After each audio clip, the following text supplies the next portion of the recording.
This video contains news and analysis related to a recent terror attack in Kashmir. The content may include sensitive visuals and discussions that could be distressing to some viewers. Viewer discretion is advised. We strongly condemn all forms of violence and terrorism. The purpose of the content is solely to inform and create awareness based on verified reports. আর এবার একবার নজর রাখবো ভারত পাকিস্তান টেনশনের দিকে। এই যে operation সিন্দুর ভারতের এই যে প্রত্যাঘাত, সেই প্রত্যাঘাতে ব্যাপক ক্ষয়ক্ষতি হয়েছে। বিদেশে গিয়ে এরকম হাহুতাশ করছে পাকিস্তান। ভারতের মিসাইল ও ড্রোন হামলা অনেক বেশি ক্ষয়ক্ষতি হয়েছে এমনই উল্লেখ করা হচ্ছে পাকিস্তানের তরফ থেকে। জ্যোতির্ময় রয়েছে আমাদের সঙ্গে। জ্যোতির্ময়, দেখো যে খবর আমাদের কাছে আসছে যে 18ই মে যে ডসিয়ার বিভিন্ন দেশগুলোতে পাকিস্তানের তরফ থেকে দেওয়া হয়েছে, পাকিস্তানের যে প্রতিনিধি দল সরকারের তরফ থেকে গিয়েছিল, সেই ডসিয়ারে তারা ভারতের হামলাতে কোন কোন জায়গাতে কি কি ক্ষয়ক্ষতি হয়েছে সেই সম্পর্কে পুঙ্খানুপুঙ্খ তথ্য তারা তুলে ধরেছে। আর যে জায়গাগুলোর উল্লেখ করা হয়েছে, যে বিস্তারিত তথ্য দেওয়া হয়েছে, সেই দাবি কিছু ক্ষেত্রে ভারতীয় সেনাবাহিনীও করেনি। এবং তারা যে ছবিটা তুলে ধরেছে তাতে একটা বিষয় স্পষ্ট, যে পাকিস্তানের একাধিক সেনা ঘাঁটি, পাকিস্তানের একাধিক জঙ্গি ঘাঁটি, একাধিক এলাকা সম্পূর্ণভাবে বিপর্যস্ত হয়ে গিয়েছে।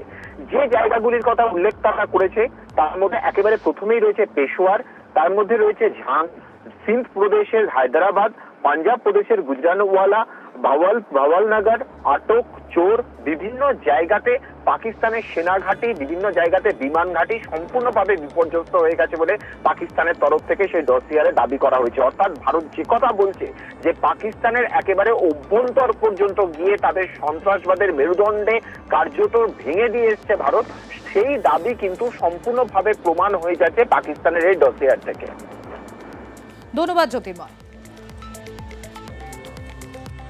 লস্কর কমান্ডারের পর এবার পাকিস্তানের জৈশের জঙ্গি নেতারও রহস্য মৃত্যু। পাকিস্তানের মাটিতেই জৈশ জঙ্গি আব্দুল আজিজের রহস্য মৃত্যু। ভাওয়ালপুরে আজ আব্দুল আজিজের শেষকৃত্য। আরেকবার আপনাদেরকে জানিয়ে রাখি এই মুহূর্তে যে খবর, লস্কর কমান্ডারের পর এবার পাকিস্তানের জৈশের জঙ্গি নেতার রহস্য মৃত্যুর খবর পাওয়া যাচ্ছে। পাকিস্তানের মাটিতেই এই জৈশ জঙ্গি আব্দুল আজিজের রহস্য মৃত্যু বলে খবর। ভাওয়ালপুরে আজ আব্দুল আজিজের শেষকৃত্য।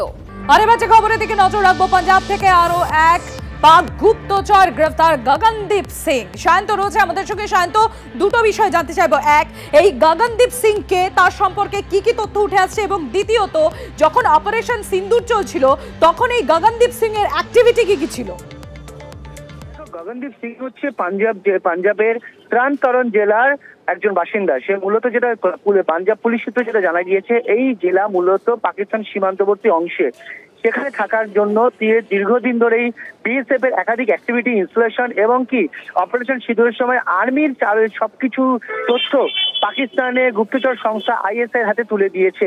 শুধু তাই নয়, পাকিস্তানের অন্যতম জঙ্গি নেতা আর জৈশের সঙ্গে সম্পর্কযুক্ত এক খালিস্তানি জঙ্গি কমান্ডার, তার সঙ্গেও কিন্তু এই গগনদীপ সিং এর অত্যন্ত গুরুত্বপূর্ণভাবে যোগাযোগ ছিল এবং তার হাতেও গত 5 বছর ধরে একাধিক তথ্য তুলে দিয়েছে বলে পাঞ্জাব পুলিশ সূত্রে জানা গিয়েছে। ইতিমধ্যেই তার মোবাইল ঘেটে প্রায় 20 জন পাকিস্তানের গুপ্তচর বৃত্তির যারা গুপ্তচর সংস্থা আইএসআই এর এজেন্টের খোঁজ পাওয়া গেছে এবং তাদের খোঁজে ইতিমধ্যে পাঞ্জাব পুলিশের তরফে তল্লাশি শুরু হয়েছে। তবে এই 5 বছর ধরে একাধিক তথ্য বিএসএফ এর হুসেনিওয়ালা, ফিরোজপুর, আটারি সহ একাধিক সীমান্তের কিন্তু যাবতীয় নিখুঁত তথ্য এবং খুঁটিনাটি কিন্তু এই গুপ্তচর সংস্থা আইএসআই তুলে দিয়েছে বলে পাঞ্জাব পুলিশ সূত্রে জানা গিয়েছে। ইতিমধ্যে একটা খবর দিই, করাচিতে জেল ভেঙে পালালো 200-র বেশি বন্দী। ভূমিকম্পের সময় নিরাপত্তার জন্য ব্যারাকের বাইরে আনা হয় এই বন্দীদের, আর সেই সুযোগে কাজে লাগিয়েই চম্পট। জেলের গেট ভেঙে পালিয়ে যায় 200-র বেশি জেলবন্দী। জেলবন্দীদের সঙ্গে সংঘর্ষ বাধে নিরাপত্তা রক্ষীদের। ছবি দেখুন, সংঘর্ষে নিহত এক জেলবন্দী, আহত আরও বেশ কয়েকজন। সংঘর্ষে আহত 3 ফ্রন্টিয়ার কর্পস এবং 1 গার্ড। এখনো পর্যন্ত 80 জনের বেশি বন্দীকে পুনরায় আটক করা হয়েছে এবং বাকিদের ধরতে অভিযান চালাচ্ছে প্রশাসন। এবার যে খবর আপনাদের সামনে আমরা তুলে ধরবো, পাসপোর্ট জালিয়াতি মামলায় যে ধৃত পাকিস্তানি আজাদ মল্লিক, এনফোর্সমেন্ট ডিরেক্টরেট বেশ কিছু তথ্য জানতে চেয়েছে তার সম্পর্কে। আমরা সুজয়ের কাছ থেকে একটু জেনে নেব। সুজয়, প্রথম কথা, পাকিস্তানি নাগরিক এই আজাদ মল্লিক, সে বাংলাদেশ থেকে ভারতে আসার জন্য ভিসার আবেদন করলো এবং সেই ভিসাটা সে পেয়েও গেল। প্রথম কথা, ইন্টারভিউ এবং যে যে ডকুমেন্টেশনের মাধ্যমে এই ভিসার অ্যাপ্লাই আমরা করে থাকি বা করা হয়, সেখানে কি করে একজন পাকিস্তানি নাগরিক এই ভিসাটা পেল, সেই সম্পর্কেই নিশ্চয়ই জানতে চাইছে ইডি।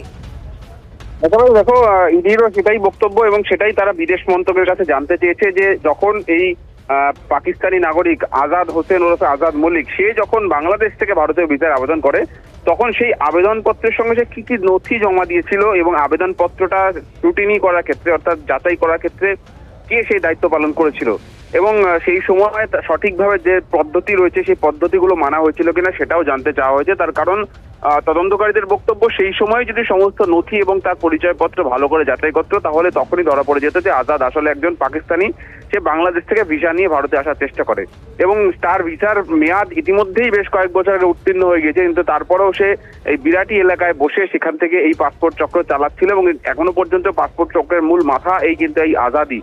ফলে সেই তার সম্পর্কেই গুরুত্বপূর্ণ তথ্য যে এইভাবে কি করে সেটা সম্ভব হলো, তারা সেটাই জানতে চান যে এই প্রক্রিয়ার ক্ষেত্রে কোথাও গলদ ছিল কিনা বা তার মধ্যেই কোনো সোর্সের মধ্যে ভূত ছিল কিনা যেভাবে একজন পাকিস্তানি ভারতে প্রবেশ করলো, তার কারণ এটা দেশের নিরাপত্তার পক্ষে যথেষ্ট উদ্বেগজনক। সেটাই তারা জানতে চেয়েছে বিদেশ মন্ত্রকের তরফ থেকে। ধন্যবাদ।